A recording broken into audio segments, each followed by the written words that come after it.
Jacques, la cinquantaine, semble las de son existence. Sa nostalgie se cristallise autour de la mort de son plus jeune frère. En se souvenant de son enfance, Jacques va entraîner le spectateur avec lui dans sa mémoire. Il s'agit de L'Arbre de la vie, The Tree of Life, un film de Terrence Malick, Palme d'Or au Festival de Cannes en 2011, et probablement l'un des plus grands films religieux et chrétiens des 20 dernières années. Dieu est le sujet principal du film.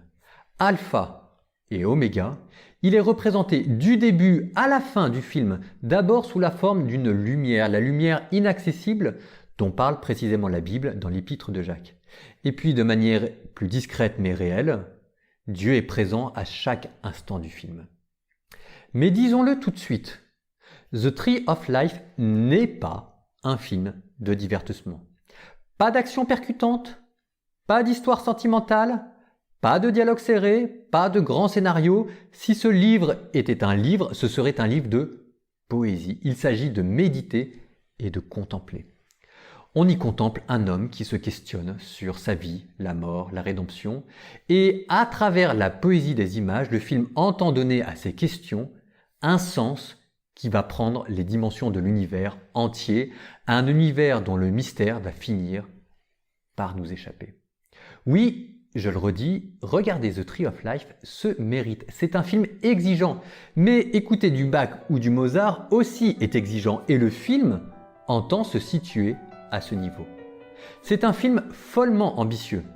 Alors, comme tous les films ambitieux, ou bien on adore, ou bien on déteste. Et les critiques de cinéma sont partagées en conséquence. Une question en particulier va tout le temps revenir. Pourquoi cette séquence sur la création et surtout, que viennent faire ces dinosaures venus de nulle part? Car il faut les bonnes clés de lecture pour comprendre ce film, sinon on passe à côté et on va dire que ce film est un délire mystico-religieux. Mais pour celui qui connaît la Bible, ces dinosaures deviennent une allusion au Léviathan et au Béhémoth dont parle le livre de Job, et là, ça devient génial.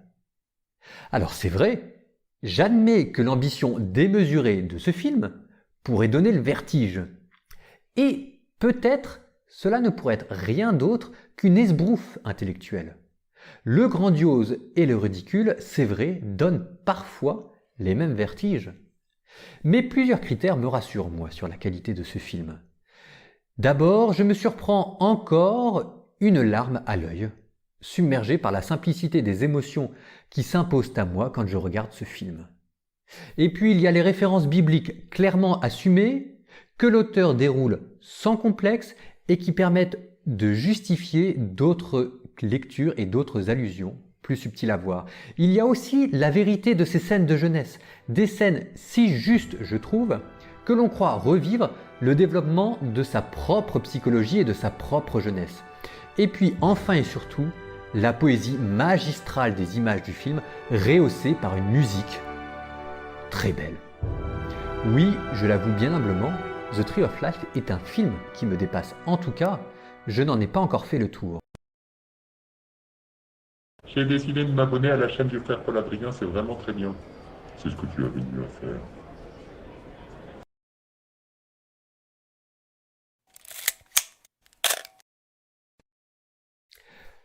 Redisons-le, regarder The Tree of Life est aussi magnifique qu'exigeant. Faute d'avoir les bonnes clés de lecture, on passe à côté de ce film.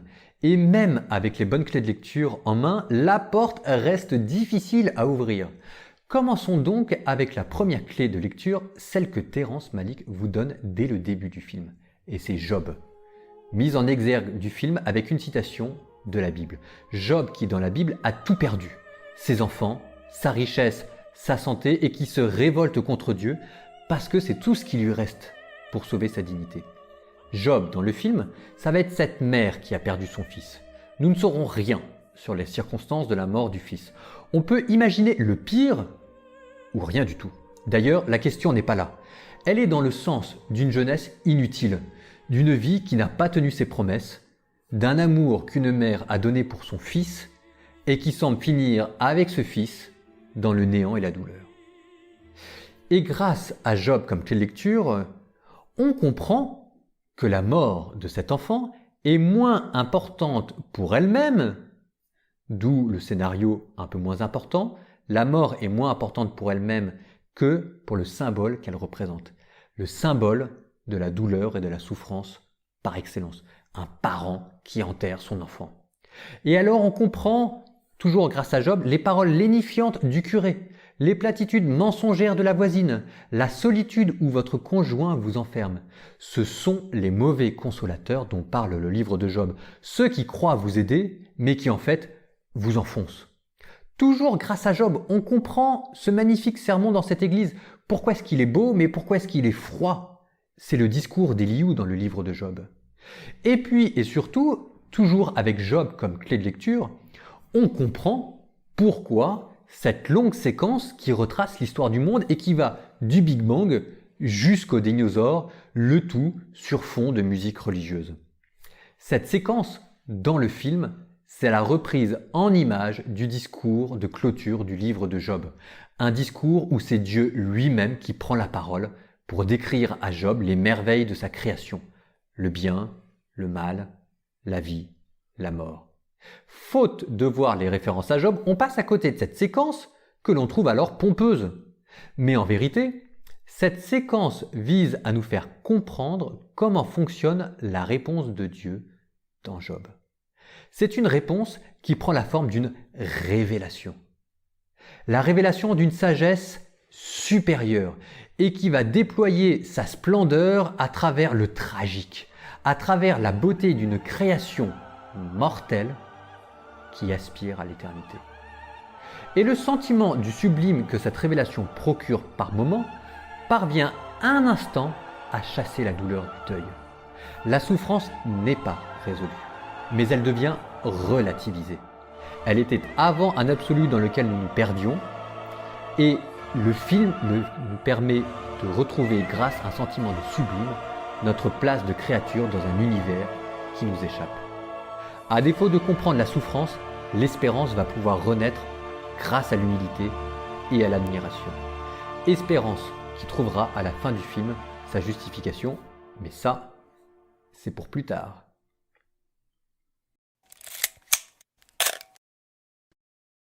Après le livre de Job comme première clé de lecture, en voici une deuxième que le film va vous donner à travers une voix off et qu'elle vous donne en ouverture du film. Citation: « Les religieuses nous ont appris qu'il y avait deux chemins dans la vie, le chemin de la nature et le chemin de la grâce.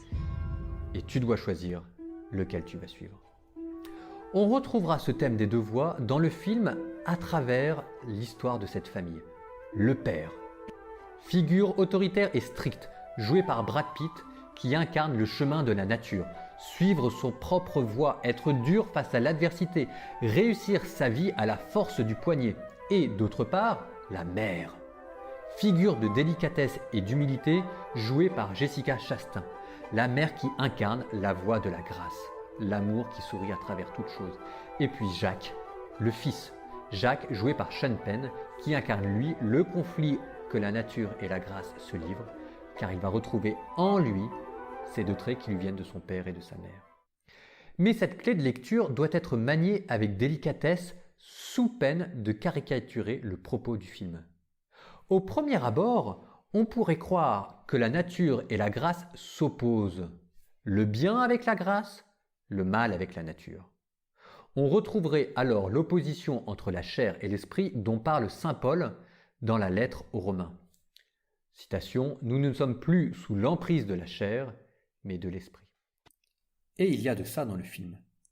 Citation du film: « La nature trouve toujours des raisons d'être malheureuse quand tout le monde brille autour d'elle, tandis que l'amour sourit à travers toute chose. » Mais il y a plusieurs problèmes dans cette opposition entre la nature et la grâce. D'abord, un problème biblique. La chair n'est pas la nature chez saint Paul.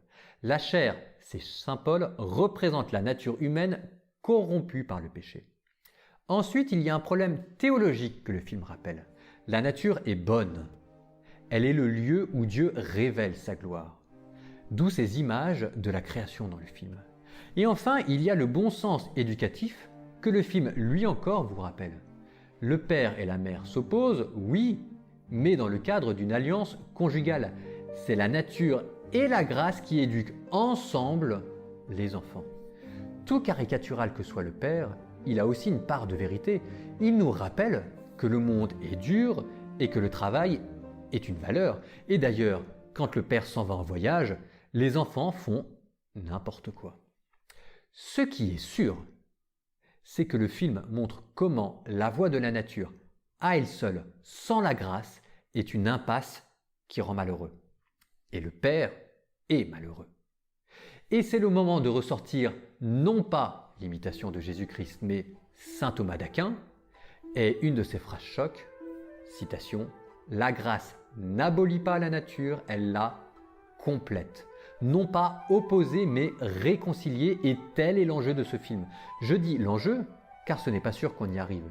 Ultimement, réconcilier la nature et la grâce peut-être n'est possible qu'au paradis, comme le film nous le rappelle encore à travers la résurrection. Mais cela ne veut pas dire qu'il ne faut pas l'espérer. Au contraire, dit le film.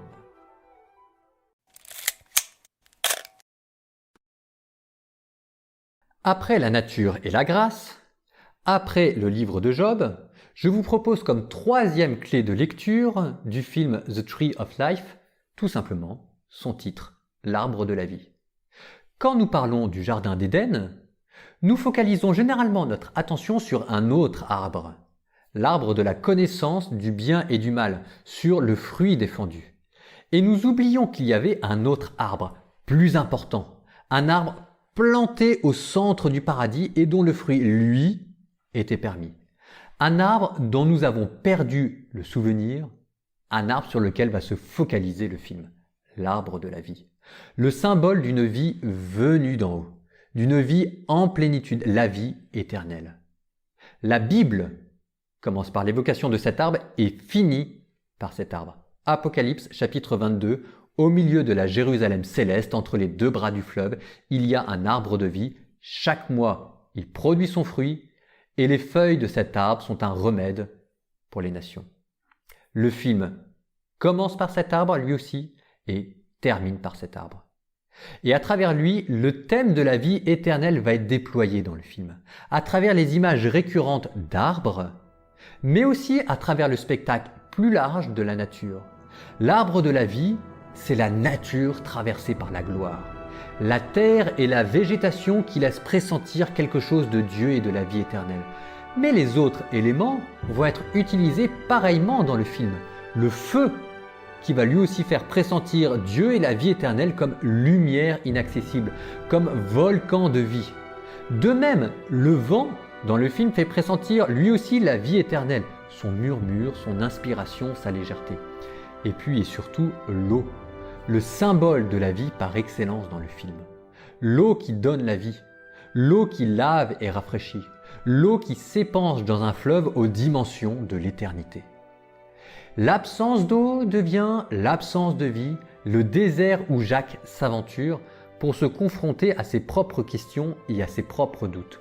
L'eau, le feu, la terre, le vent, tous ces éléments sont filmés dans le film pour être le décor d'un spectacle plus grand, d'une révélation plus vaste, la gloire de Dieu.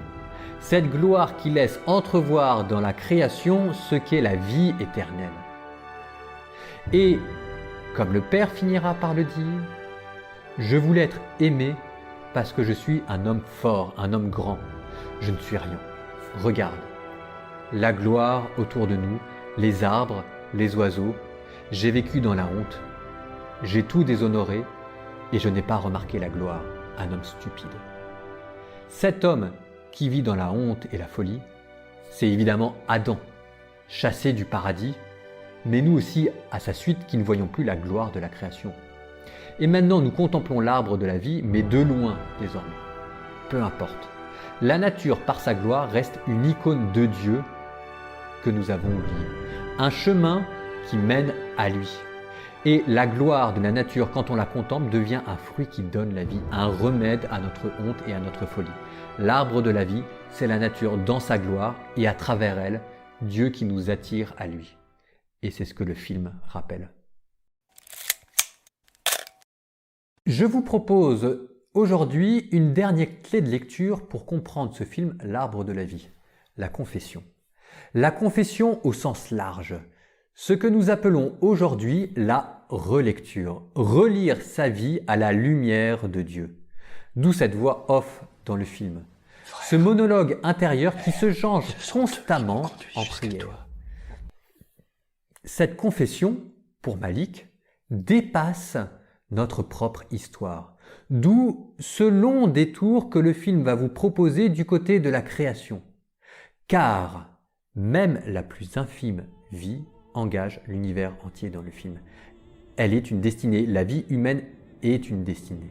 Notre histoire ne commence pas avec nous, elle commence avec l'éternité, avec Dieu qui nous a voulu, avec ces tournesols dans le film, constamment tournés vers le soleil et qui évoquent pour nous les anges tournés vers la face de Dieu avant la création, avant même que nous n'existions. Et puis le film montre que Dieu déroule son plan. Dieu qui, par-delà les siècles d'évolution, va nous façonner patiemment. Et le film bascule. De la création de l'univers, on passe à l'histoire personnelle. Dieu qui, après nous avoir créés, après avoir créé le monde, va donner un nom à Jacques, le héros du film. On le voit naître, grandir, entouré de l'amour de ses parents. Et toujours cette voix off qui confesse Dieu dans une sorte de prière incessante. Les premières jalousies, les premières transgressions. Et puis de la jeunesse, le film passe à l'adolescence. La découverte du mal, que ce mal soit physique, qu'il soit d'ordre moral.